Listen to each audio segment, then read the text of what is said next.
And so that's become my passion, is to help other women who are at crossroads to make an informed decision, make a decision that includes their thoughts, their feelings, to redesign their life so that they can have a life they love.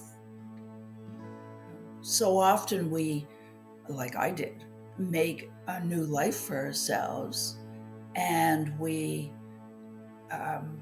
do it unconsciously. And so at the beginning, I said how much different I might have been back then if I'd had all the tools that I have now. Hello, and welcome to Grief, Gratitude, and the Gray in Between podcast.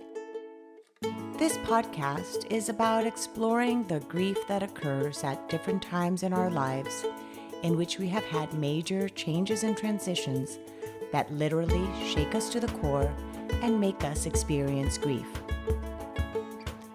I created this podcast for people to feel a little less hopeless and alone in their own grief process as they hear the stories of others who have had similar journeys. I'm Kendra Rinaldi, your host. Now, let's dive right into today's episode.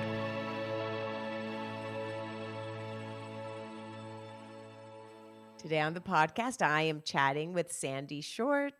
Sandi is a life coach. She is a mom of 3 and became a widow when they were 9, 10, and 11. They are now grown men, but we will be talking about her journey in widowhood as well as all the learnings she had in her life and now becoming a life coach to help others.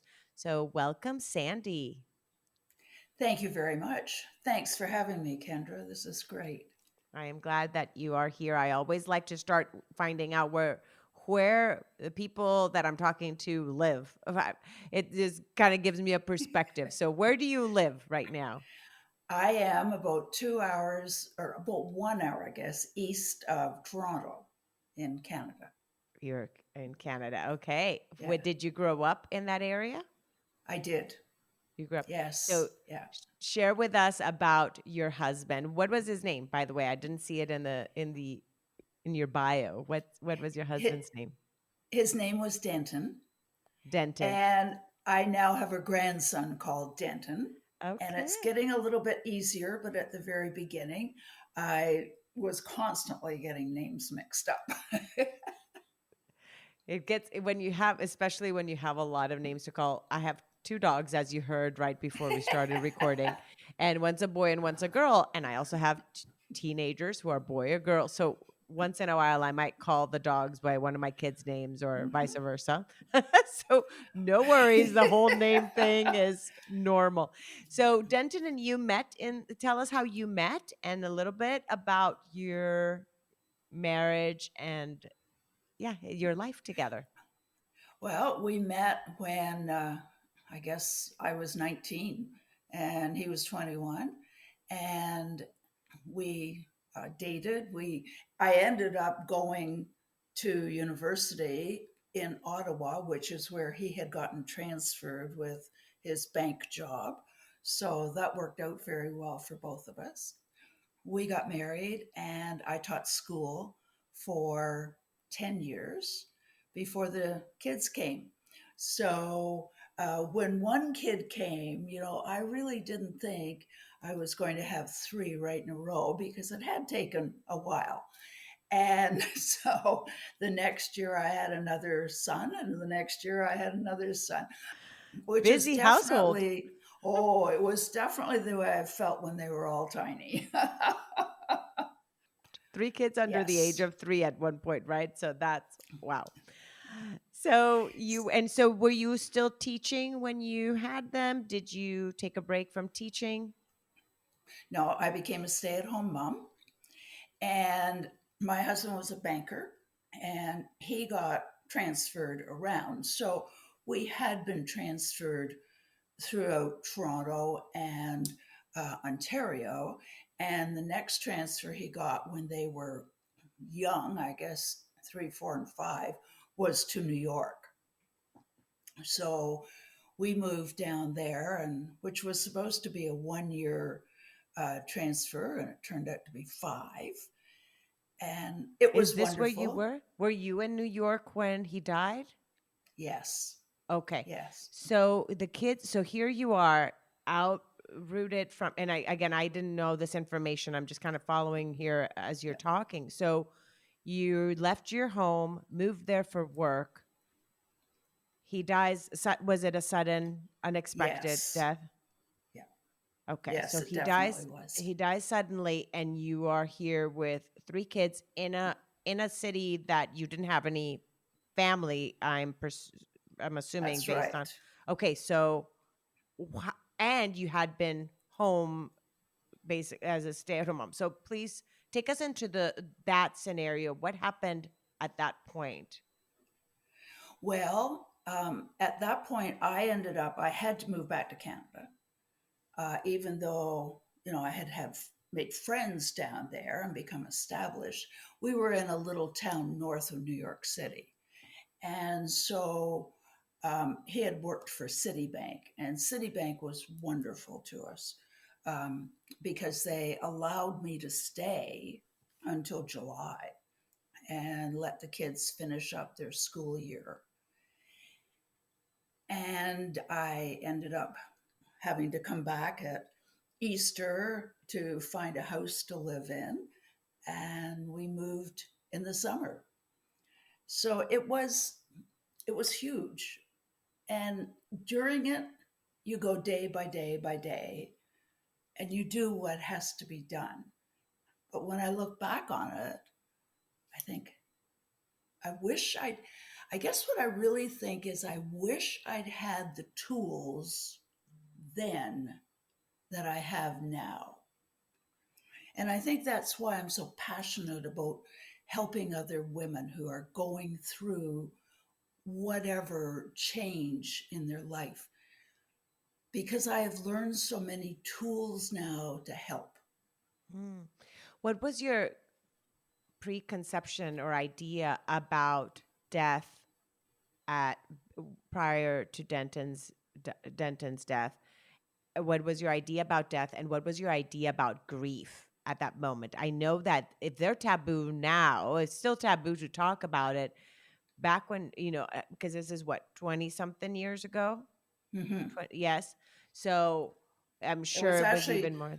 35, yes. Oh, 35 Yeah. years. Oh, well, you look very young, my lady, my Well, lady. thank you. So, yeah, tell me, what was your belief system around death and grief at that moment, and how did it start kind of shifting, like as you started actually experiencing it yourself? That's a really interesting question. I was raised in the United Church, and so I would say I was more religious. Um, you end up, having the traditional funeral.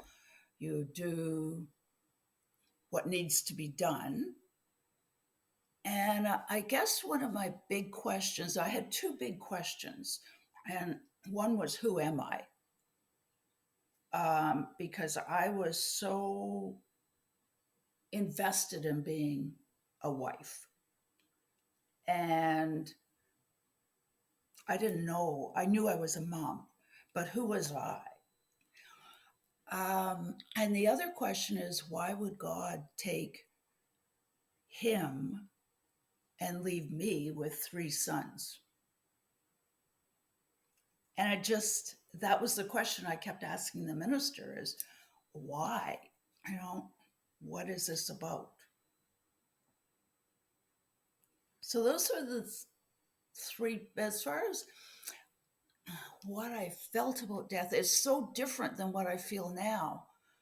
In your belief system of what death was, so you had not really thought of what it was. So when you were then experiencing the death of Denton and then your own grief journey, how did you navigate that? Like, what was something that brought you comfort at that moment? Was it your religious beliefs? What was it for you? Or was it the belief of the afterlife? Was it the belief of him still being with you? What did you hold on to at that moment, if you did, or did you just go through the motions? I think honestly, I went through the motions. I did believe in life after death, but I didn't have anything that I could really cling to. And and it was only afterwards that I developed my faith. Oops, what was that? Oh, that. Sorry, that was me. Um, yeah, it it was actually after I went into grief counseling that I learned anything about spirituality, and I gobbled up the books. It's like I was a sponge and just ready to take in all this information. And I couldn't get enough. So, one of my friends who was a psychotherapist said, if you love it this much, you should go into the school in Toronto that teaches it. And so I did. And it was for my own self development and awareness. And I really, I mean, that was a huge change for me. I became a totally different person in my belief system. Mm, imagine. That certainly helped. Did that help you discover, because you were mentioning how, who am I? Like, your identity was tied to the fact of being a wife and a mom, and then after that role of wife was no longer there, you also had stopped being a teacher. So here you are, three kids, livelihood kind of shifting completely, changing to another state, not knowing who you are, as you were asking. Did that self discovery of going into psychology, kind of figuring out your own grief, help you discover who you are? Absolutely. What I began to realize was what a gift it had been for me. So, my question of why would God take their father when I had three sons became very much more about how I grew. And and I'm still growing. I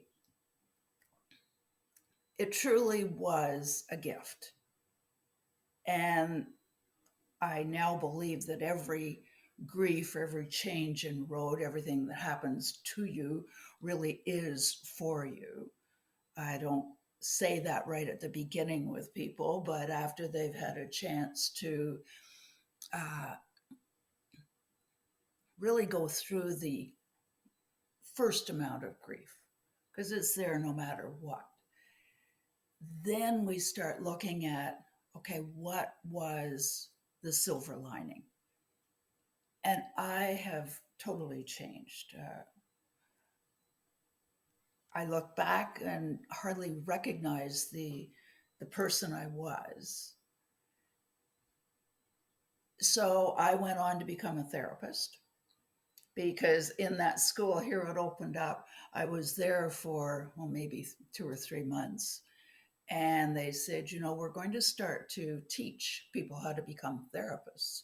Would you like to join? Well, I was there in a nanosecond because I was still pulling in all the information from the books I was reading. This was right up my alley. And I felt a new life within me. So I started being a psychotherapist. And because I was at the school, I was also teaching for them. You know, once a teacher, always a teacher. Yeah. And You just kind of changed what you would were what I teaching. was Yes. teaching, that's right. And so I actually did that. So I did do their intensive weekends. I taught their personal development program. I taught their psychotherapist program. And I had a built in clientele, which was absolutely wonderful.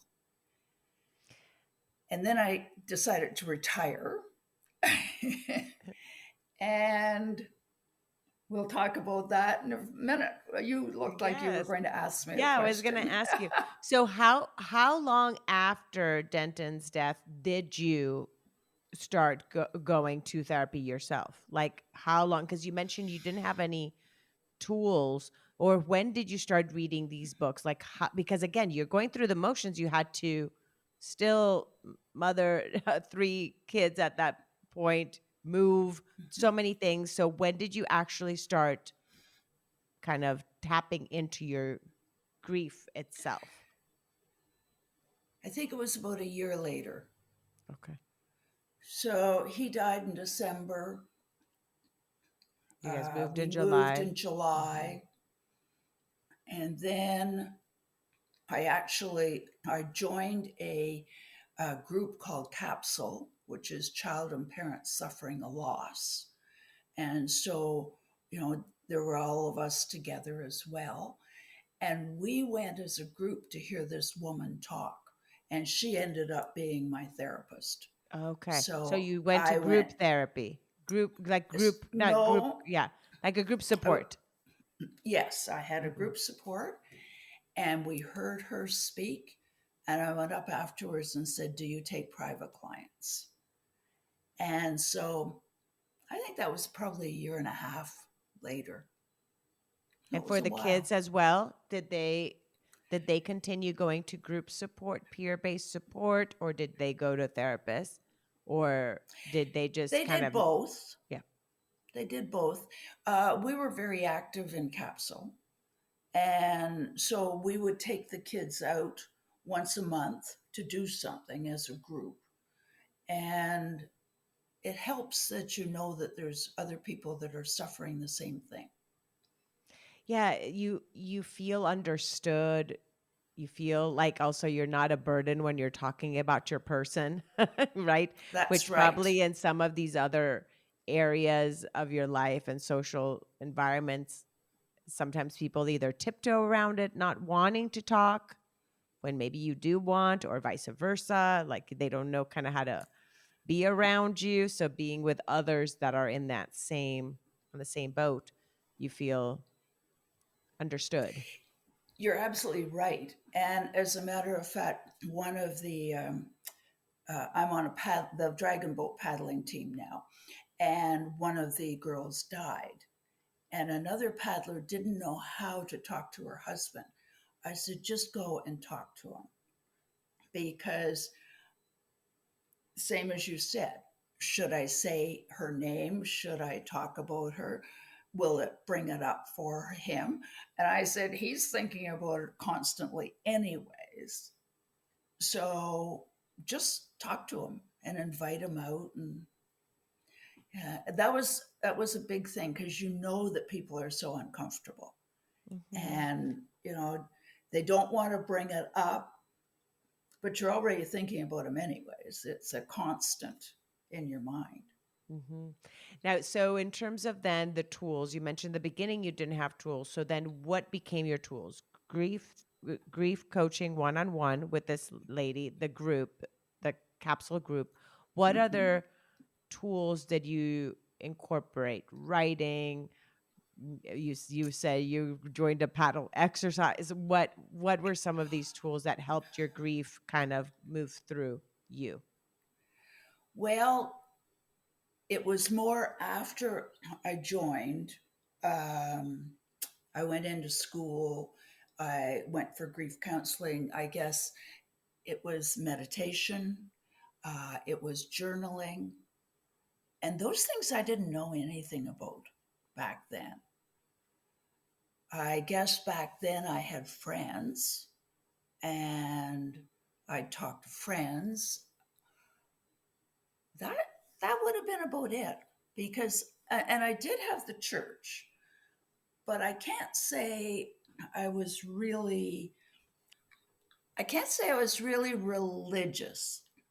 So I can definitely say now I am spiritual. I know my belief system, but I didn't back then. It was one of those things I grew up with and just accepted as what you were supposed to do.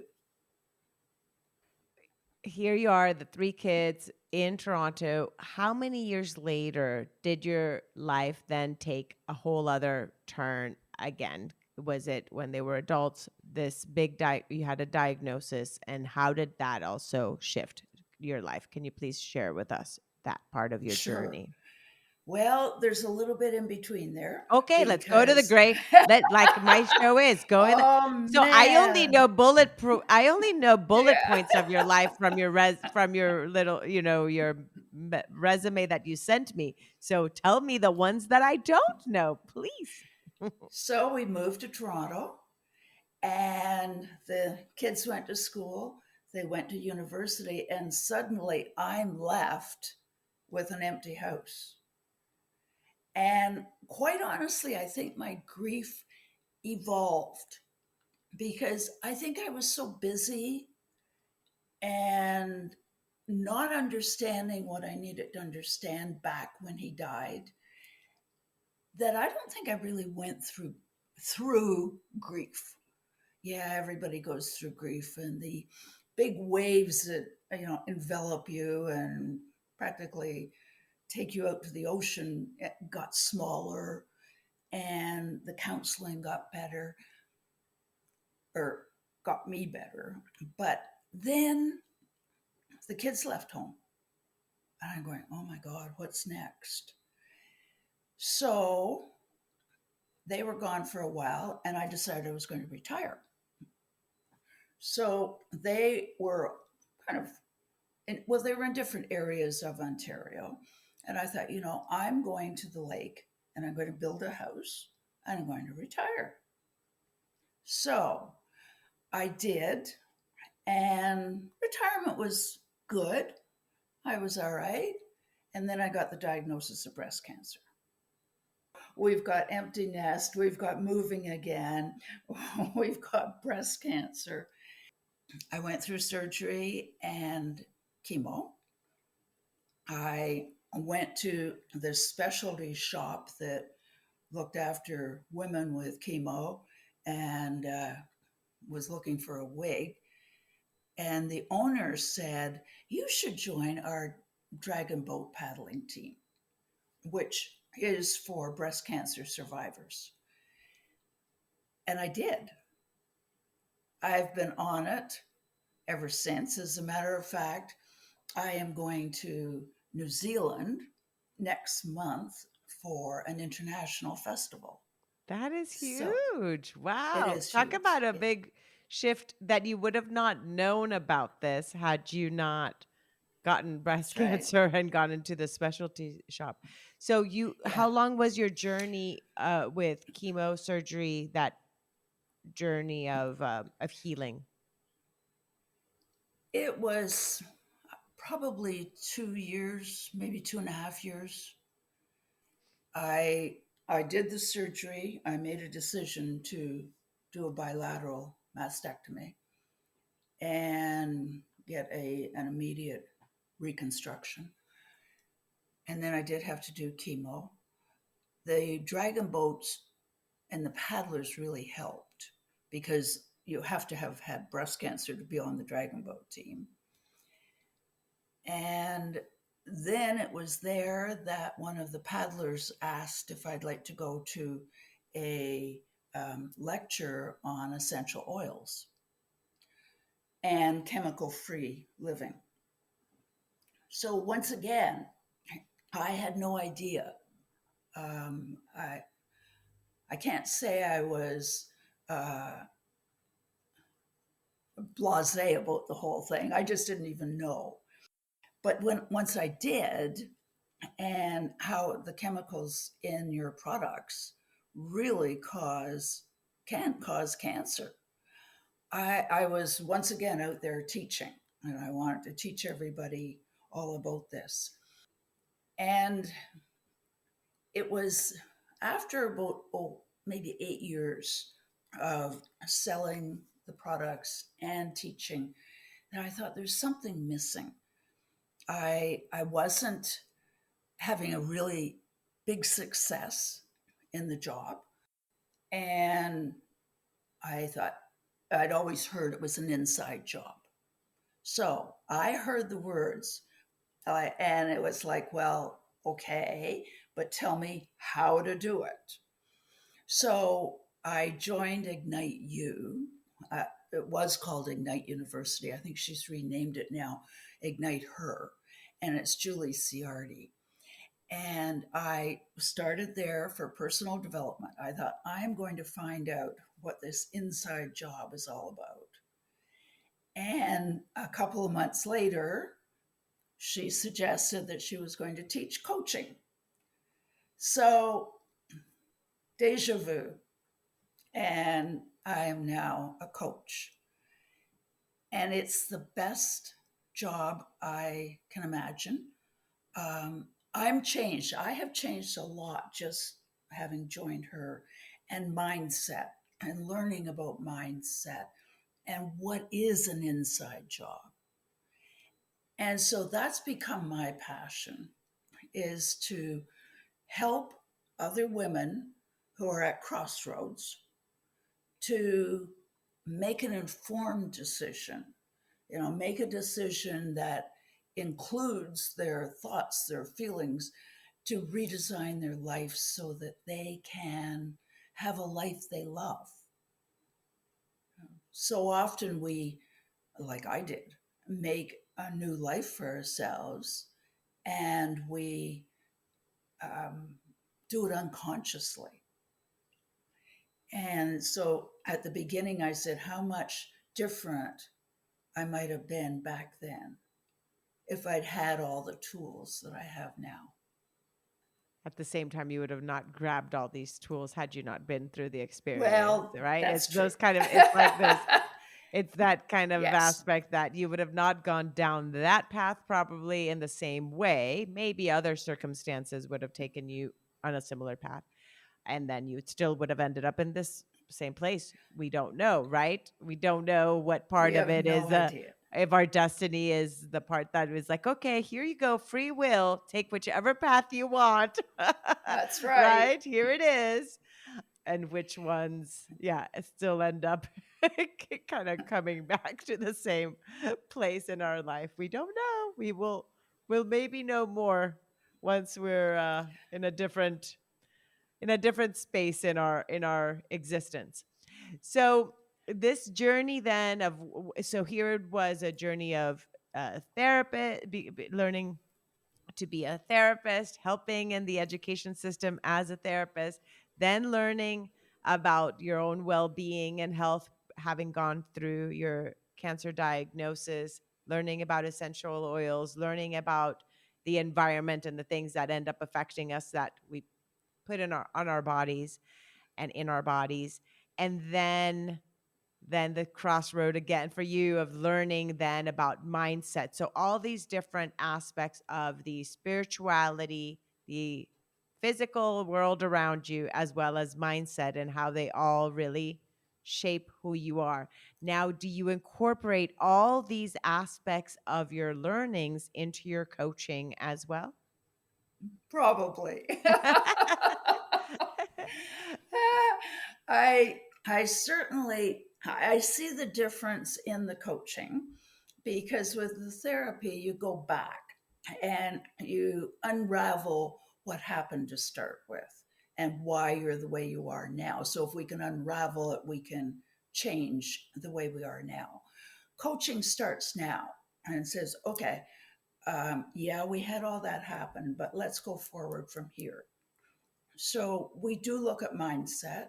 We look at your paradigms. What have you learned from back there that is influencing you? And how can you change those? So paradigms that we learn, like tying our shoes or riding or driving a car, are good ones, and we put them on habit. But there's lots of bad ones that we put on habit too. And it's those ones that block us And so to see what those are and move forward. from that. So, what do I probably bring it all to my coaching sessions. I will definitely be more intense on moving forward.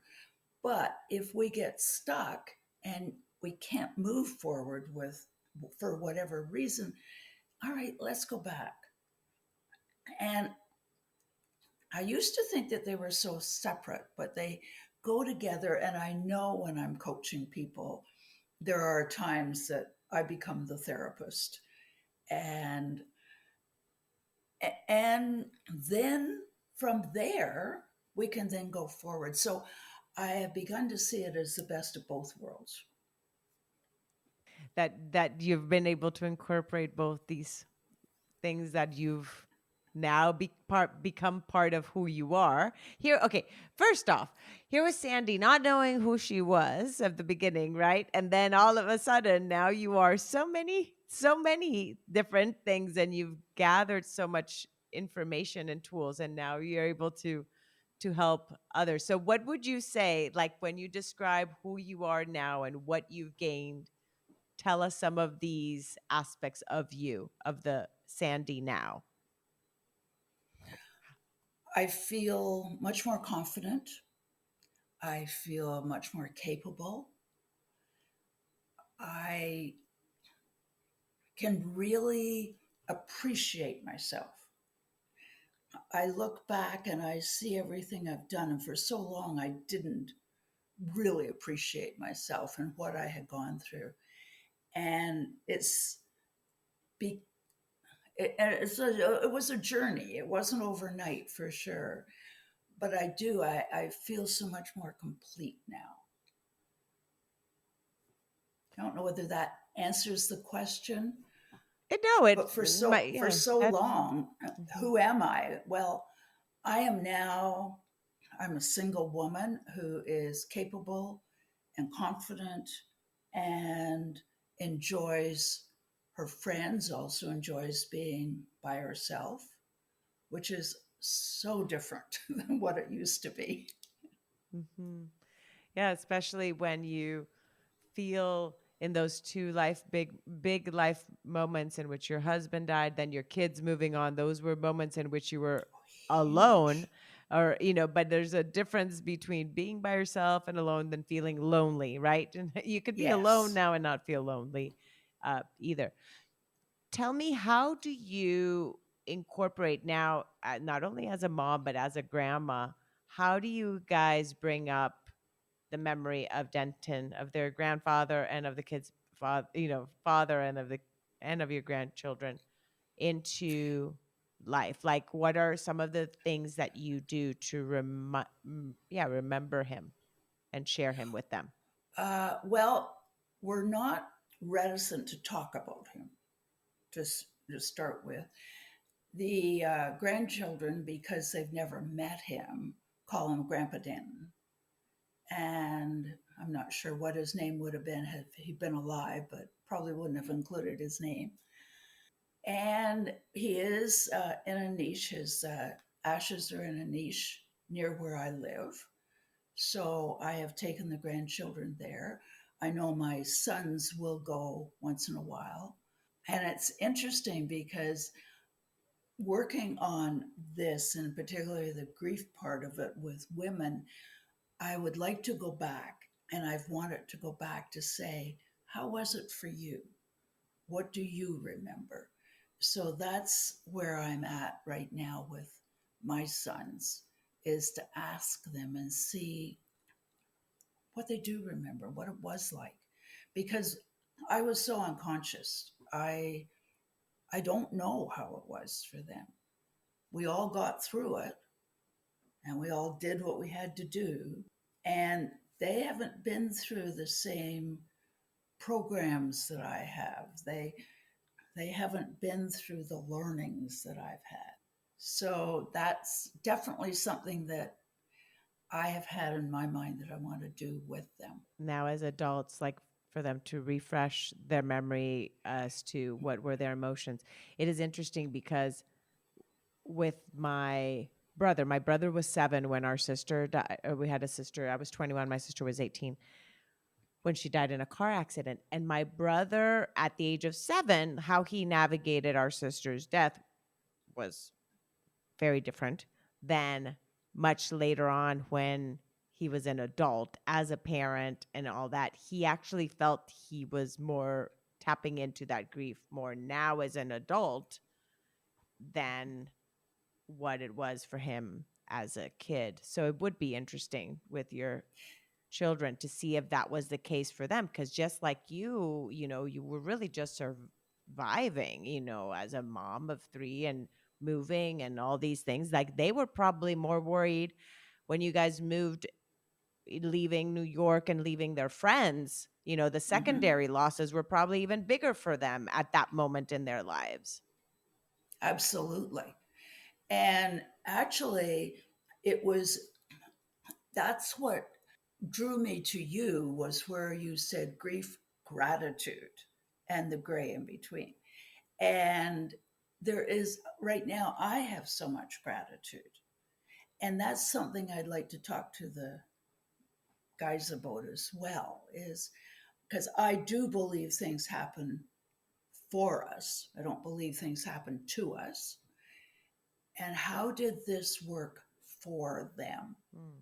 So I'm very interested to talk to them. Have to Or get the maybe, right moment, you know. yeah, yeah, or just go, you know, each one individually and go Yes. out on a mom son date, or have them listen to this podcast, and then it's like, did you hear the podcast? And where I mentioned I'd like to know more about where you are. This would be a good way of doing That would be a good way of breaking the ice. So it. tell us how someone works with you, Sandy. How is it working with you? How does somebody find you? And what is the process of working with you? Is it one-on-one? Do you do group coaching as well? Events? Share with us the life of a life coach. Well, I do one on one right now on Zoom. And I do want to put it into a group, but I haven't done that yet. I prefer just to stick with one on one. I have an awesome exercise that I give and I offer it to your listeners as well. It's complimentary and it's called the Wheel of Life.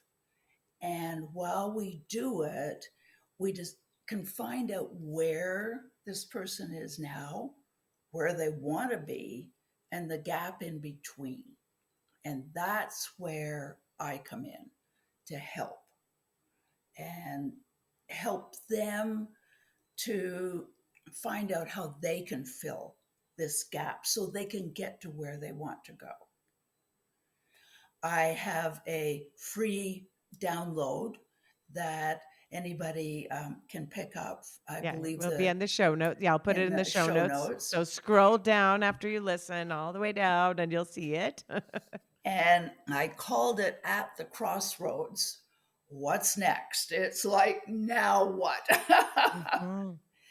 And that's a And yeah, it's like a lot of times it's those moments in life, and like you said, crossroads. Crossroads could be any crossroad, right? It could oh, be the yes. moment of a divorce, it could be the moment of empty nesting, it could be a crossroad of a diagnosis, it could be the crossroad of a move, it could be so many, you know, of course, of a death, so many different crossroads in life.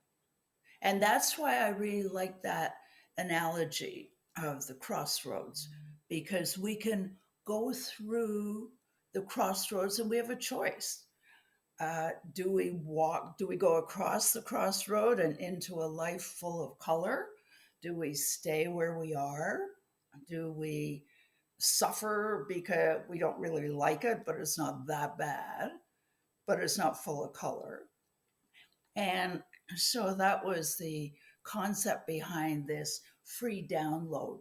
And what I've done in that is given anyone who picks it up a, a guide as to going inside to find out what you really want, which is the first step, anyways.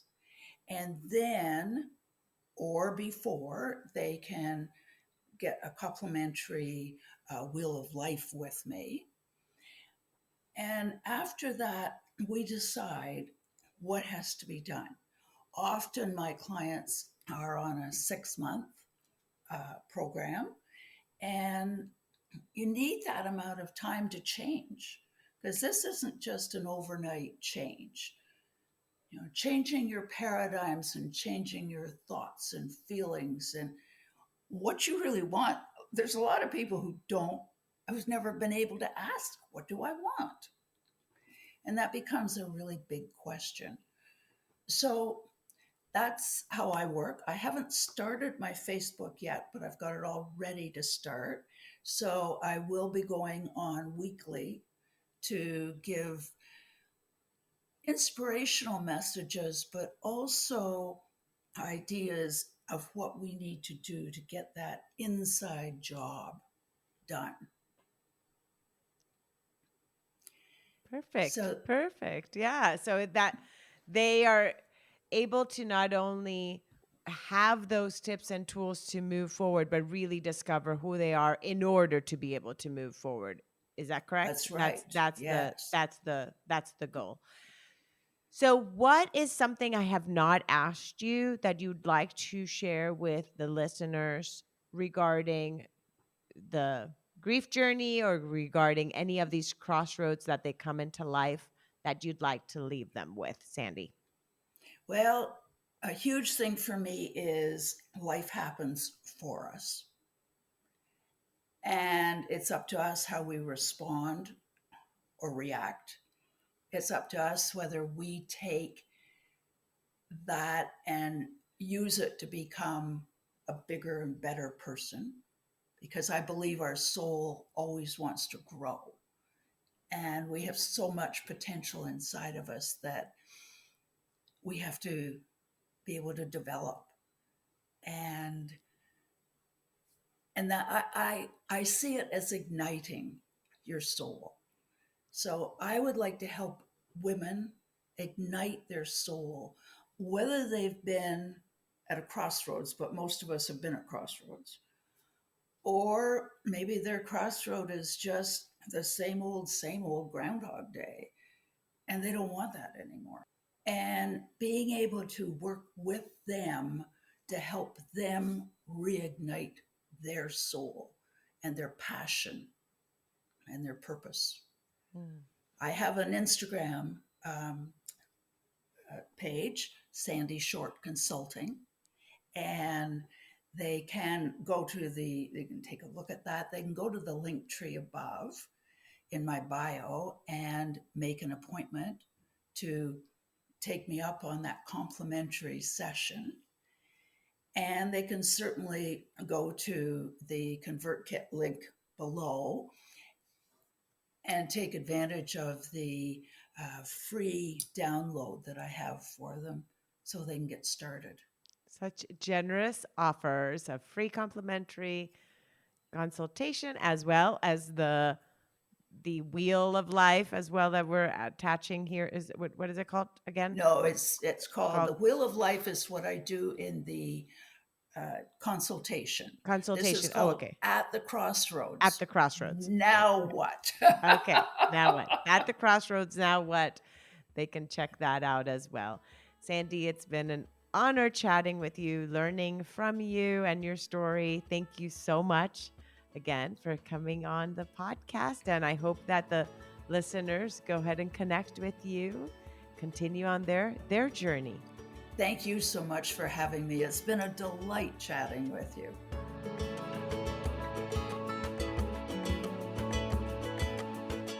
Thank you again so much for choosing to listen today. I hope that you can take away a few nuggets from today's episode that can bring you comfort in your times of grief. If so, it would mean so much to me if you would rate and comment on this episode. And if you feel inspired in some way to share it with someone who may need to hear this, please do so.